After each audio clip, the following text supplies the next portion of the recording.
Bismillahirrahmanirrahim. Yani bugün okumakçı okunumuz Durusul Lugatul Arabiyya li gayrun natiqina biha degan kitobning 3-chi qismining 30-chi darsi, Darasus Salasun. Endi bugungi darsimizda asosliq so'zlamoqchi bo'lgan nuqta hol. Ya'ni Uyg'ur tilidagi holat. Endi bu hol cümledeki şu cümlenin ilgisinin heyetini bayan kılışını sözünden bir artıkça süpetini biz adette halet deyimiz. Yani Uygur tilinde şunda ifadelenedi, Arap tilinde mi şuna oxşaş ifadelenedi. Mesela bunumuz avval Uygur tilini tahlil qilib turib tushungan vaqtimizda bir ish harakat yuz berdi. Şu iş hareketinin ilgiside şu iş hareket yüz berayotgan vaqtda tepilgan halet, görünüş, şekil buludu, halet buludu. Mesela men menvettep kitap okudum. Müşurundaki asasi cümle kitap okudum. Ben kitap okugan vaqtimda mening ahvolim, holatim qanday holatda? Menvatgan holatda. Menvedeki menvettep deganim dal holat buludu. Ders anlayıp bir narsa yeme.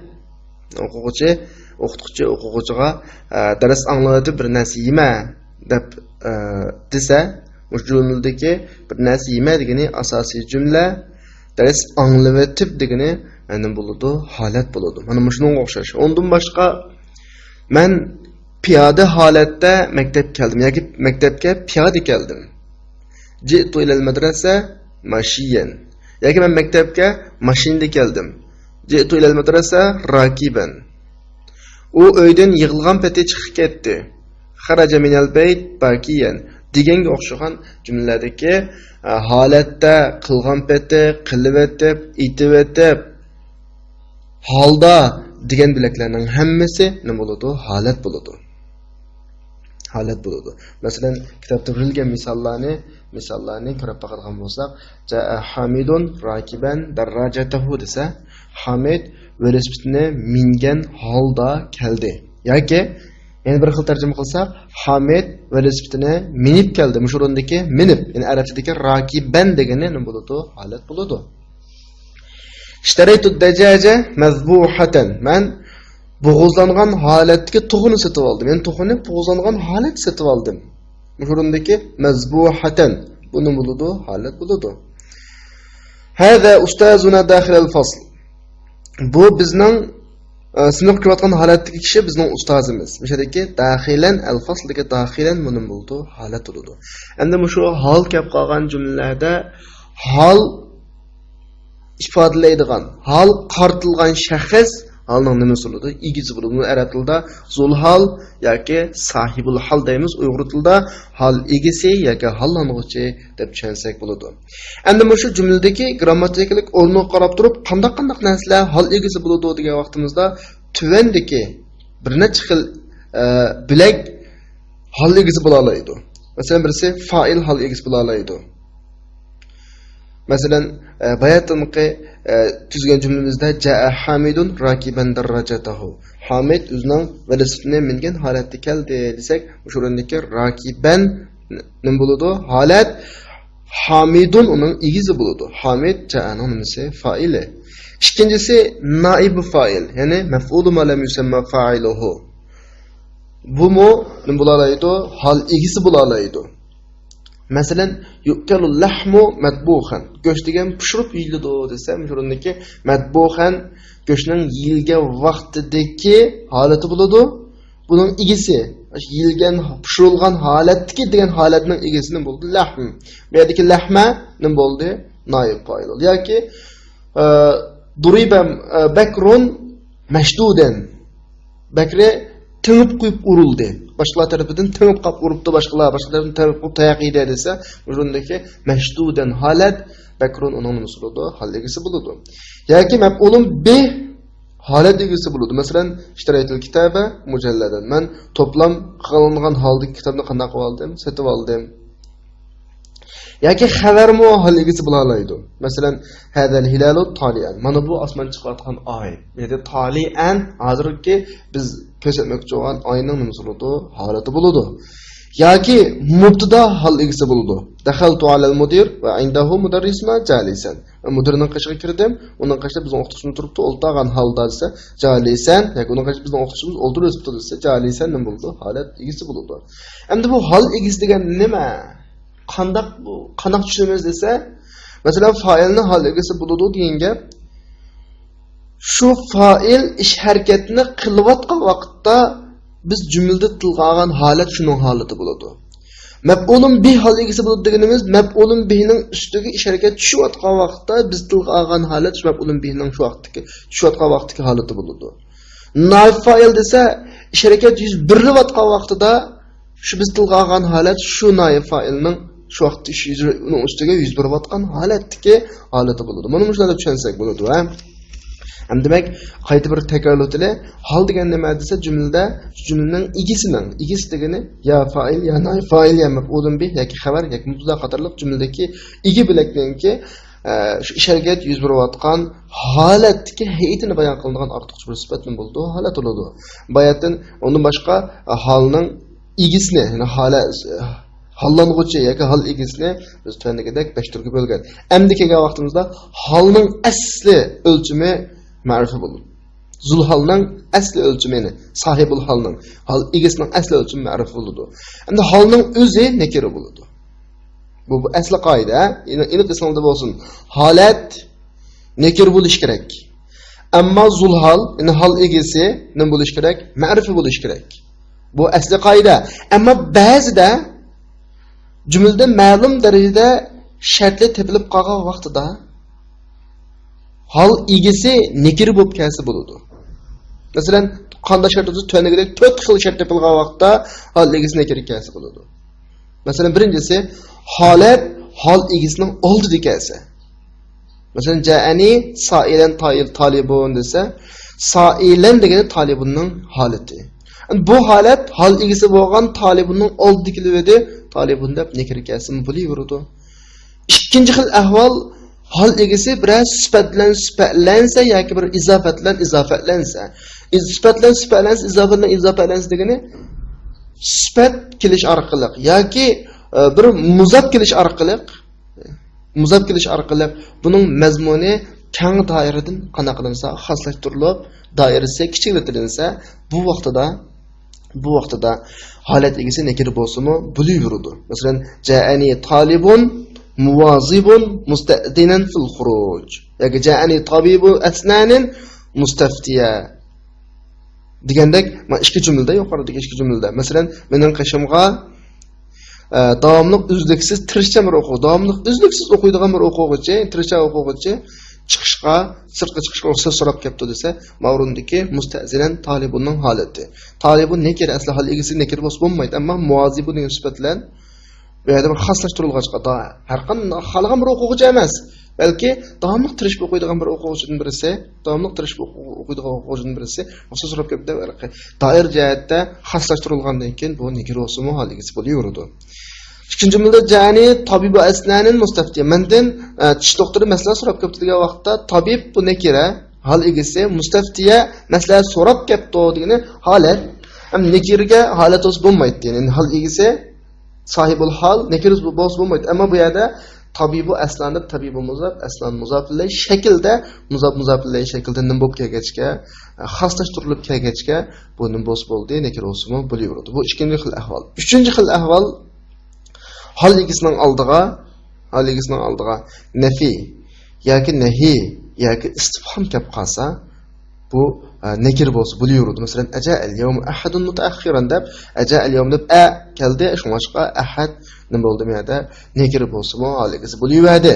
Maja'al yawm ahad mutaakhiran degan jumlada ma keldi, shunga ahad degan nakira hal egisi bo'lsa bo'laveradi. To'rtinchisi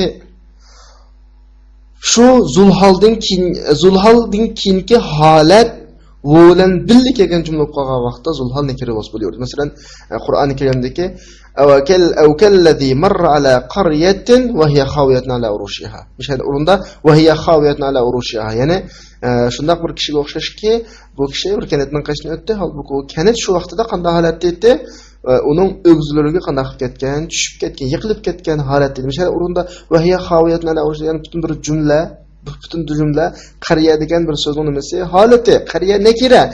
Bu zulhal degan nakira o'sib bo'lmaydi desa o'tirdi. Keyingi holat bu bilan kelib qolgan holat bo'lib qolsa, bu vaqtda nakira o'simi bo'laveradi. Qaytsini o'taylik. Birinchisi holatning oldida zulhal holat nima? Holat zulhalning oldida kelib qolsa. Ikkinchisi zulhal yani hal egisi sahibul hal sifat yoki zabat bilan xoslashtirilsa. Uchinchisi sahibul halning oldida nafi yoki nahi yoki istifhom kelib qolsa. To'rtinchisi sahibul haldan keyin kelgan holat va bilan birikkan va bilan juplashgan jumla bo'lgan vaqtida holatlar nekiridan holat bo'lib kelsin bo'laveradi. Ya'ni demakchi o'g'limiz zulhal, ya'ni sahibul hal, hal egisi nekiri bo'lib kelsa bo'ladi deydi. Chunki endi musha kelgan vaqtda qallamizga azroq bir xil kelib qoldi. Biz bayatdan halni shundaqla bir narsa tushunganda qolgan, ammo oldingi jumlalarda halga kelgan misollar bir jumlani halol deyotdi. Bu qanday gap desa, endi shu gapni deyli, holat ikkiga bo'linadi. Birlik holat, ya'ni mufrad. Jumla holat. Mufrad holatning misollari biz yuqorida bekka o'qib ketdik, ha. Masalan, haza ustozun daxil al-fasl jaa hamidun rakiban darajata yu'kalu lahu mahbuhan ishtaraktu kitab mujalladan haza hilal tali andaka Allohning hammasi birlik holatlar. Birlik degani ikkilik ko'plikka degan gap emas, jumla emas, so'zni topiladigan holat demakchi. Endi jumla bo'lgan holat degan qanday holat desa, jumla bo'lgan holat jumla ismi buyum bo'ladi yoki jumla fi'li bo'ladi. Biz jumla ismiya, jumla fi'liya to'g'riliq to'liq tushunchaga ega. Jumla ismi bo'lsa bo'ladi, jumla fi'li bo'lsa bo'ladi. Masalan, tuvandagi 3 ta misolni ko'rib o'taylik. Jalastu astami'u ila tilawatil Qur'onil Karim min al-iza'a. Men radiodan Qur'oni Karim tilovatini anglab o'tirdim.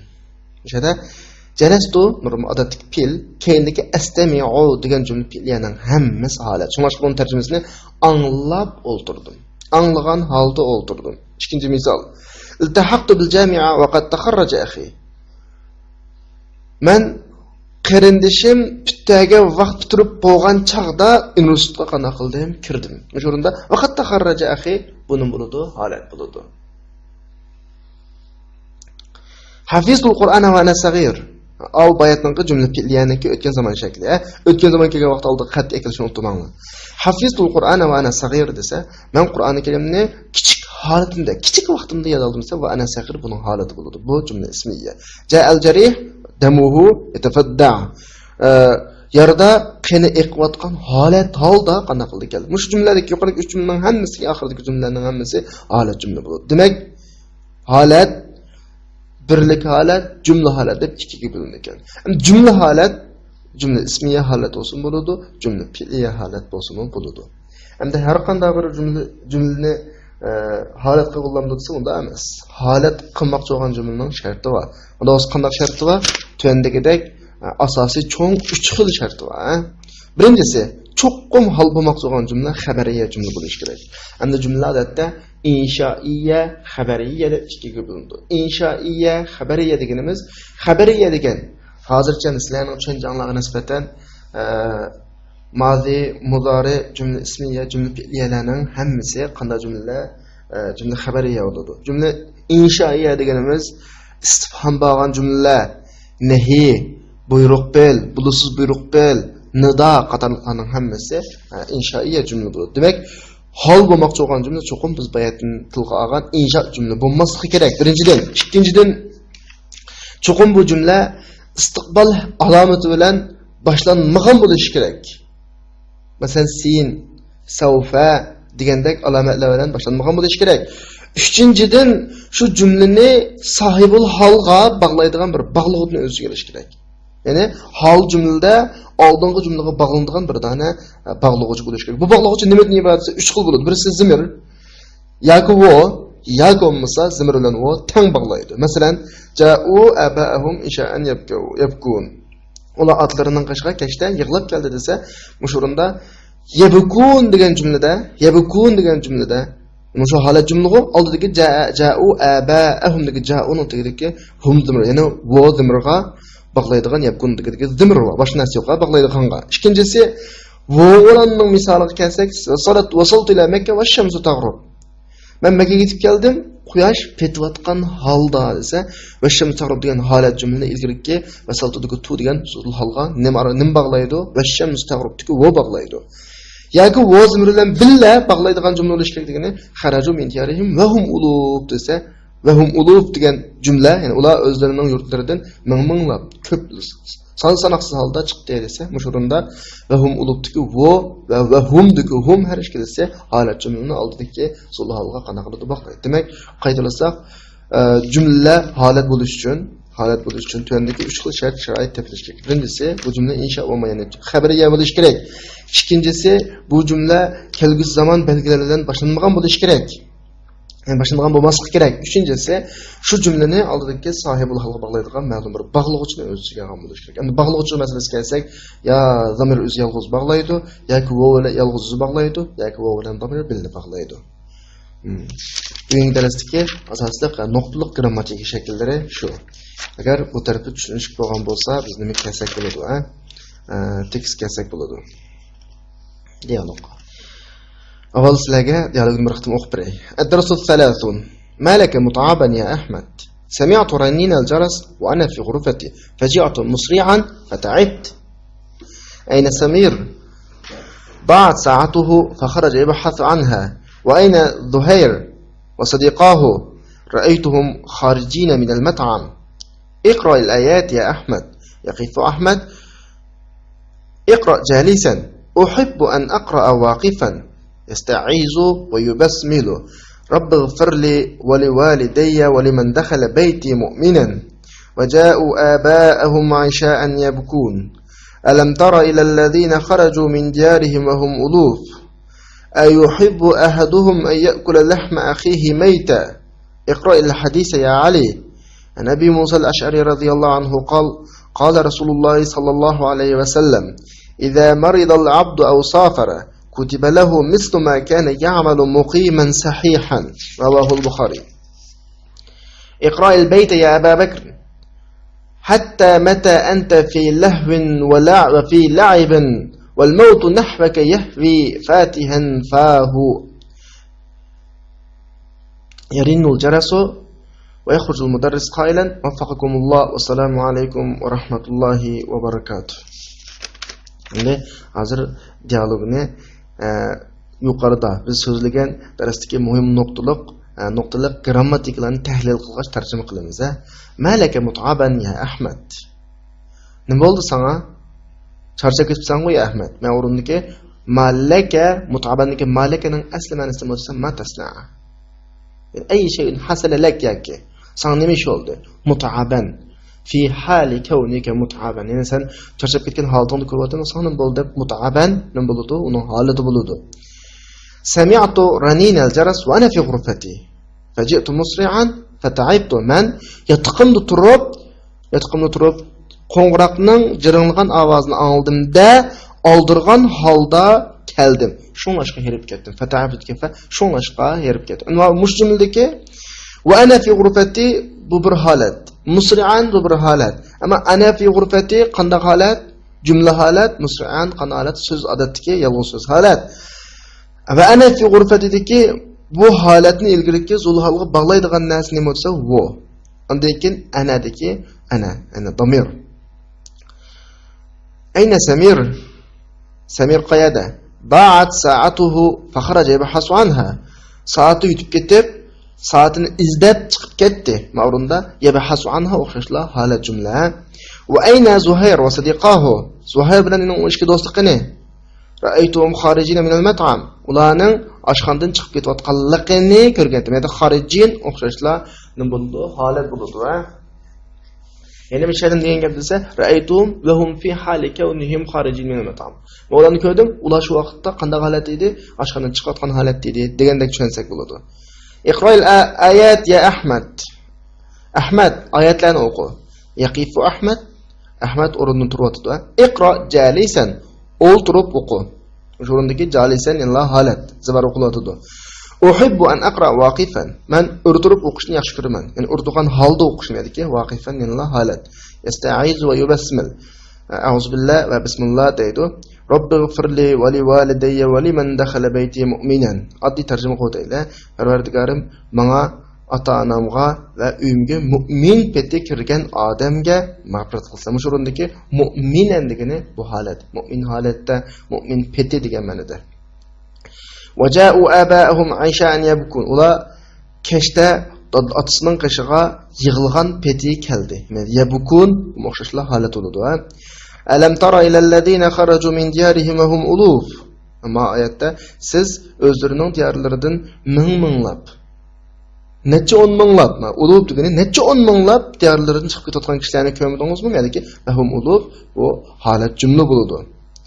Ayuhibbu ahadukum ay ya'kula lahma akhihi mayta. Sizlarning biringlar o'zining qarindoshining go'shtini o'lik peti yeyishni yaxshi ko'ramdi. O'lik peti, ya'ni o'lib qolgan vaqtidagi go'shtni yaxshi ko'ramdi deb aytadiki, maytani yanlar qarindoshining go'shtini yeyildigan vaqtdagi holatni ko'rsatdi. Iqro'il hadisi ya Ali. Ali hadisni o'qi. Nabiy Musa al-Ash'ari qala Rasululloh sallallohu alayhi va sallam: "Idza marida al-'abdu aw safara kutiba lahu mithlu ma kana ya'malu muqiman sahihan." Rawahu al-Bukhari. Abi Musa al-Ash'ari radhiyallohu anhu rivoyat qilinib deydi, payg'ambar alayhisolatu vasallam bunday degan: "Banda og'rib qolsa yoki safar qilsa, bandaga sog' muqim va sog' holatda qiladigan ishiga o'xshash ish yezilib turadi" deydi. Shu o'rinda muqiman sahihan, ya'ni muqim, ya'ni safar qilmagan, o'zining yurtida turayotgan sog' holatda, sog' holda nemish qilgan bo'lsa, safar qilgan vaqtda yoki og'rib qolsa, saqolat qilgan ish uning yezib turmuş shundaki muqiman sahihan holat bo'ladi. Bu hadisni Buxoriy rivoyat qilgan. Iqro'il bayta ya Abu Bakr. Abu Bakr, tundagi baytni o'qi. Hatta mata anta fi lahwin wa la'ibin wal maut nahwaka yahwi fatihan fahu. Hatta mata degani ila mata degan ma'noda.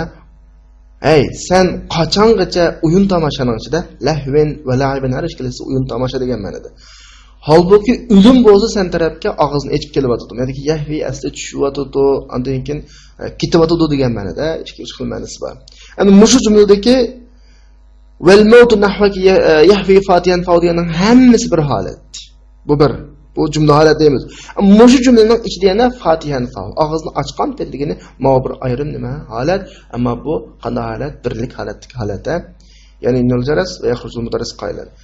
Qo'ng'iroq chalinyotdi, o'qituvchi mundaq degan peti chiqib ketyotdi. Qailan o'xshashlar holat. Mundaq degan peti. Vaffaqakumulloh va assalomu alaykum va rahmatullohi va barakatuh. Alloh sizlarni muvaffaq qilsin. Sizlarga tinchlik, Allohning rahmati va barakati sizlarga bo'lsin.